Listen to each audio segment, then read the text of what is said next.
from the New Orleans Convention in 1993, saying Mardi Gras on it.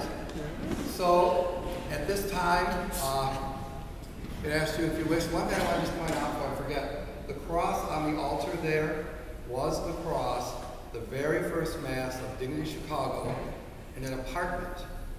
Dignity Chicago initially was founded by Mary Houlihan, who belonged to the Blue Army and wanted to have a liturgy for her son. It was in the apartment. So that cross, and Jimmy gave us that cross. It was his possession.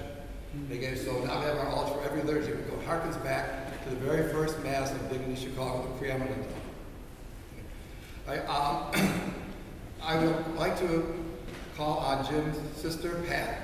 And I asked Rosemary to stand up also so people could recognize you. Jim's sister came from Little Rock, Arkansas, and Rosemary came from Greenville, where Jim was born. And I'll come down. You can speak into the microphone this so they can hear you, because otherwise you have to climb the stairs to the high holy. Because it's all. Do I get to wear the hat? Yes, you do. You can tell she's Jim's sister. Yes. I always hated when people read when they gave a presentation, but hopefully you'll bear with me so that I really say what's in our hearts. On behalf of the Bussen family, I hope you know how much we're deeply grateful for the time and effort you put into this memorial. And so many of you came from great distances, and that means ever so much to us for what you have done.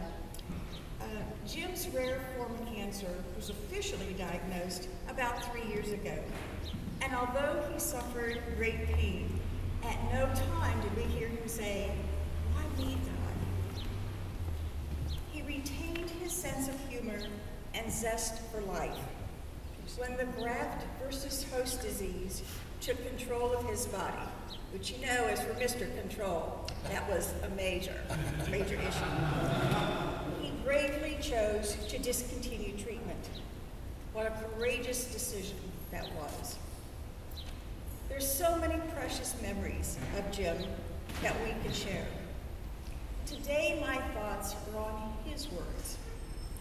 Last year, Jim shared with many of his thoughts in 2 lengthy emails entitled Ruminations. He indicated that he had been reading and meditating on the writings of theologian Michael Morwood. But as he said, I'm not changing my mind at any time. And as a side note, a few months ago, when he was making decisions on downsizing possessions as far as what he would take with him to assisted living, the writings of Michael Morwood were the only books that he chose to take with him at that time. So we're assuming that he was still continuing to read Michael Morwood and meditating on his writings. But back to what Jim had to say to us. He stated, now these are Jim's words, "Do I believe in God? Yes. I believe in a loving, merciful, grace-giving, universal presence that loves us and expects us to act the same. I tried to take some of the traditional teachings from catechism days and make sense of this. That if God is love, as scripture, tradition, and most religions tell us, and from one of the very first lessons that I learned as a child, that I am, as we all are, created in the image and likeness of God, that I am created in love, and so is the other person with whom I am interacting. I must believe that the other person is the image of God. Do I treat this person as befitting this? Do I foster love? Do I treat as love? I certainly haven't all the time, and probably not in most instances. But does that mean I quit trying? I ask for forgiveness of them, forgiveness from you, and forgive myself for being stupid. But move on and try again. We too believe in a loving and merciful God. We know that Jim is here in spirit with us today.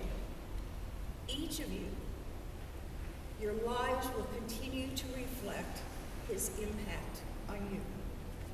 We love you, Jim. Thank you. Sorry.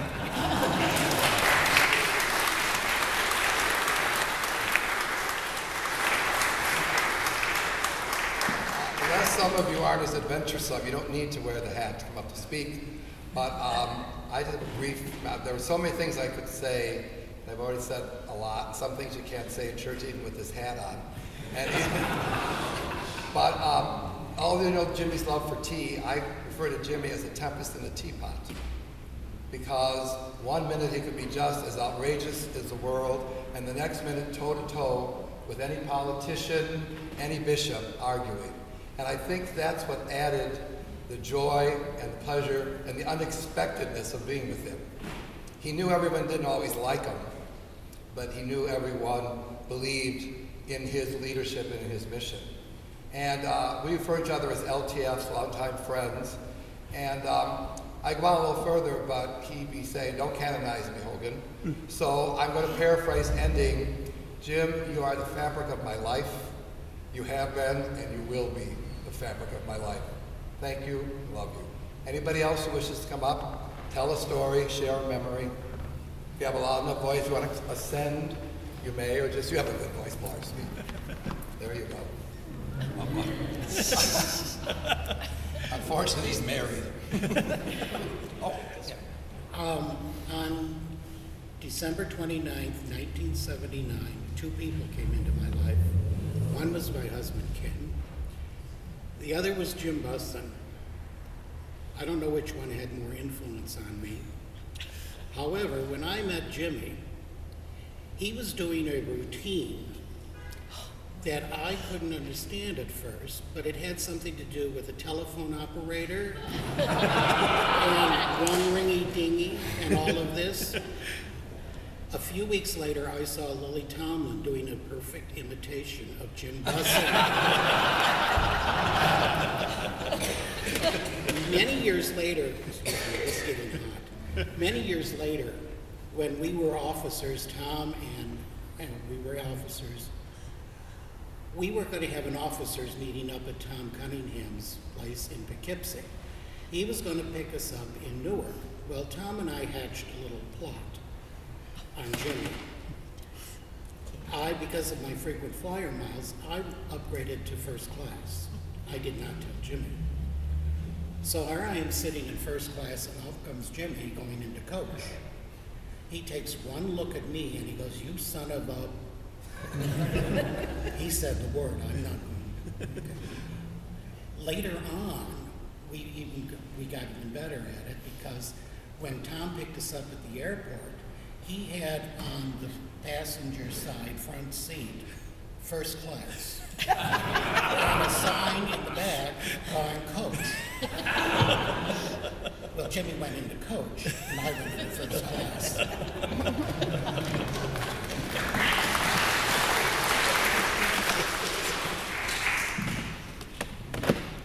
Now you don't have to be this close to me because you can hang out. Okay. Thank you. I can probably speak loud enough. They'll certainly tell you. Okay. When we made the decision to run for national office back in the mid-1980s, of course, one of the first things to do was to get together as a group of four of us that were going to run for office, and the decision was to meet in Chicago. And I had, I guess, maybe flown into O'Hare Airport maybe once in my life before then to change planes. So I was not that familiar with the airport. So I'm talking to Jim, and he said, "Oh, I'll come out to the airport to meet you." And I said, "Well, it's a pretty big airport. Should we decide, where we're going to meet?" Or he said, No, don't worry about that. You'll find me in the crowd. And so I figured, well, okay, I'll trust him. He said I'd find him in the crowd.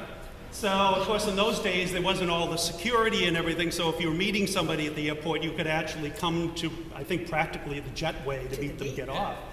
And so I'm coming up the jetway now, of course, with everybody around me getting off the plane, And there's Jimmy with his propeller hat. Did you ever see him with the propeller going around? Yeah, it was a multicolor hat with the propeller going around.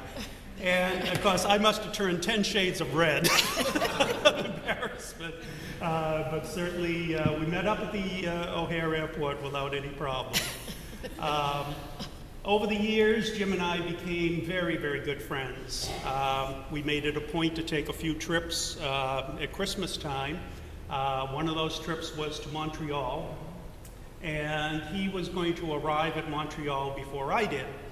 And so he said, well, I'll do the check-in of the hotel room and everything. And so I said, well, fine, okay, take care of all of that. Well, I get off the elevator to look for where the room was that we were assigned to. And of course, it's the typical blah hotel look when you get off, every door is alike, and you're looking at the numbers and everything. I didn't have to do that because, see, he arrived early, and he sort of dressed the door up as Christmas present. So it had everything from blinking lights on it to an artificial Christmas tree on the door of our hotel room in Montreal. So again, he was, sort of showed me how to be a little flamboyant and to step out of my, maybe area of comfort a little bit. And it's something I always treasure in him is a continuing gift. Thank you.